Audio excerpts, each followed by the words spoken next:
गोविल दैत्य का पद्मावती को उसके कर्म बता के उसे पुंश्चली कहना। शुक्ला सखियों से बोली कि पद्मावती का ऐसा वचन सुनकर गोविल दैत्य उससे बोला कि आप मुझको क्यों श्राप देना चाहती हैं? इसका मुझसे कारण बताएं। मैं किस दोष से लिप्त हूं जिस पर तुम श्राप देने पर उद्यत हुई हो? हे शुभे, मैं कुबेर का भट्ट गोविल नाम दैत्य हूँ। अपने दैत्य के आचार से बर्ताव करता हूँ। उत्तम विद्या जानता हूँ। वेद शास्त्र का अर्थ व कला शास्त्र का अर्थ अच्छी तरह जानता हूँ। अब दैत्याचार मेरा सुनो। पराया धन व पराई स्त्री बल से सदा भोगता हूँ। निर्बलता के साथ कभी नहीं भोगता। हम दैत्य हैं, इसलिए हमको सदा दैत्यों का ही कार्य करना चाहिए। तो अपनी जाति के भाव से बरतते हैं। ये सत्य ही तुमसे कहते हैं। हम लोग प्रतिदिन ब्राह्मणों के छिद्र देखा करते हैं। वह उन लोगों के तप का नाश विघ्नों से किया करते हैं। इसमें कुछ भी संशय नहीं है। वह फिर छिद्र ही पाकर ब्राह्मणों का नाश भी कर डालते हैं। इसमें भी संदेह नहीं है।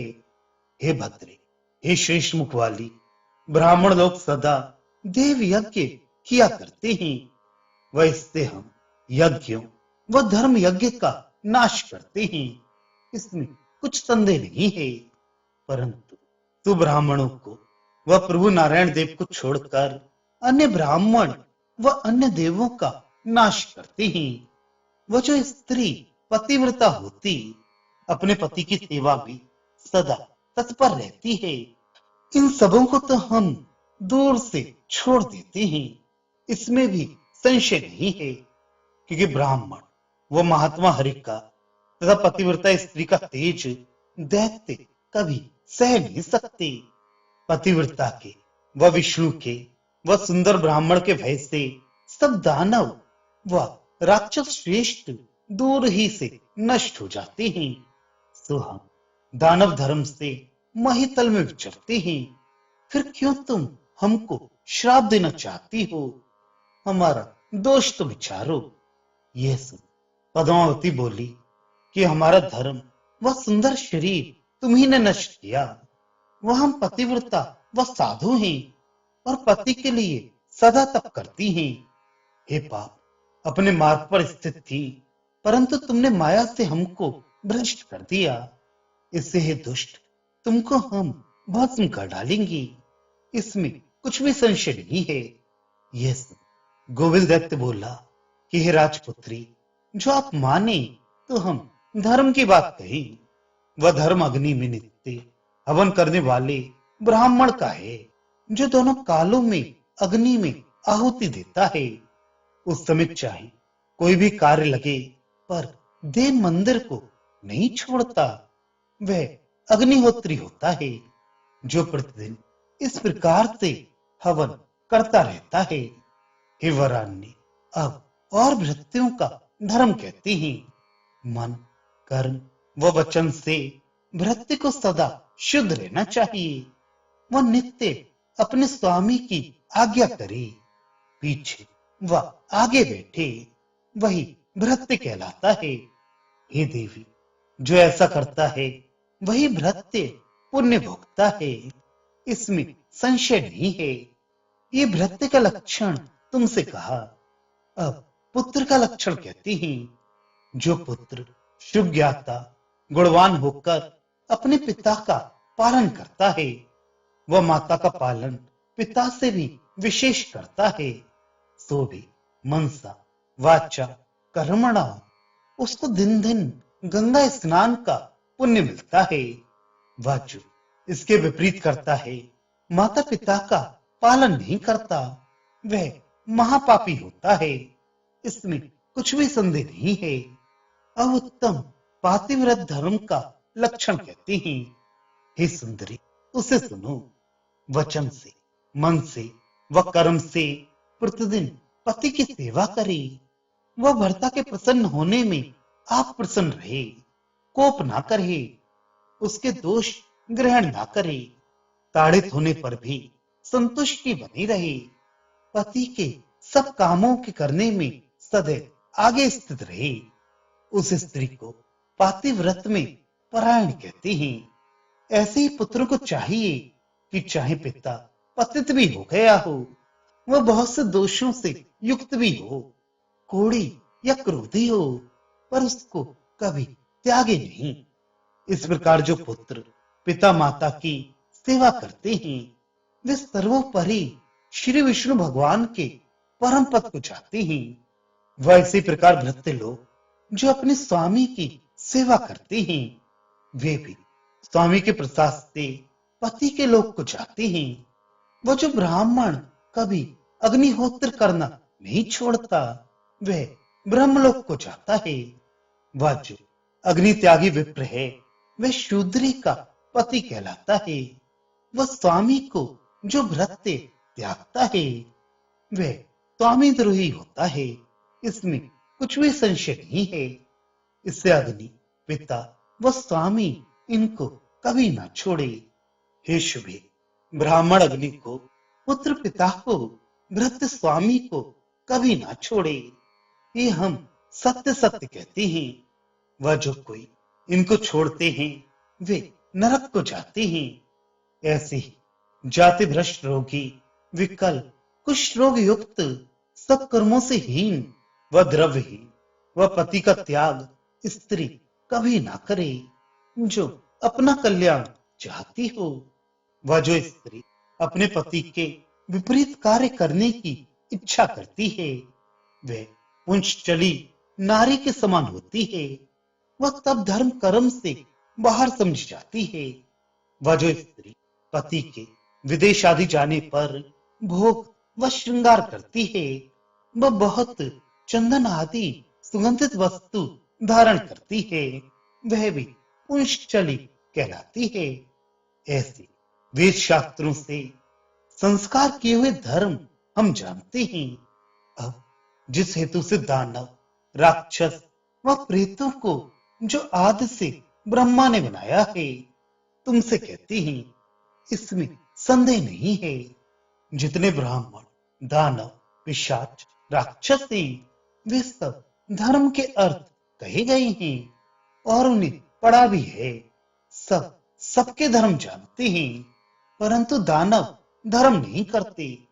इससे ज्ञान वर्जित जो मनुष्य विधिहीन कुछ करते हैं या अन्याय से कोई कर्म करते, वेद विधि से नहीं करते। दुष्ट अज्ञानियों को दंड देने के लिए हम लोगों को ब्रह्मा जी ने बनाया है। इसी से जो अधम नरविधि हीन धर्म करते हैं, उनको हम लोग बड़े दंड से सिखाते हैं। सो तुमने बड़ा दारुण व निर्घृण कर्म किया है। गृहस्थ आश्रम के कर्म को छोड़ यहाँ क्यों आई हो? वह अपने मुख से कहती हो कि हम पतिव्रता हैं, परंतु तुम्हारा कोई कर्म हम पतिव्रता स्त्री का नहीं देखते। यदि पतिव्रता थी तो पति को छोड़ यहाँ क्यों आई?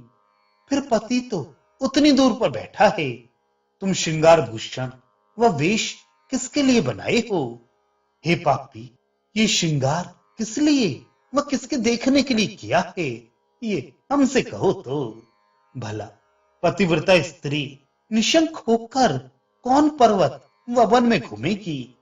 बस हमने तुम पापनी को बड़े दंड देकर सिद्ध किया, क्योंकि तू बड़ी अधर्मचारिणी दुष्टा है, जो अपने पति को छोड़ यहाँ आई है। वो पातिव्रत धर्म तेरा कहाँ है? हमारे आगे दिखा दो। तेरा तो पुंसचली नाम ठीक है, क्योंकि तूने अपने पति को छोड़ दिया।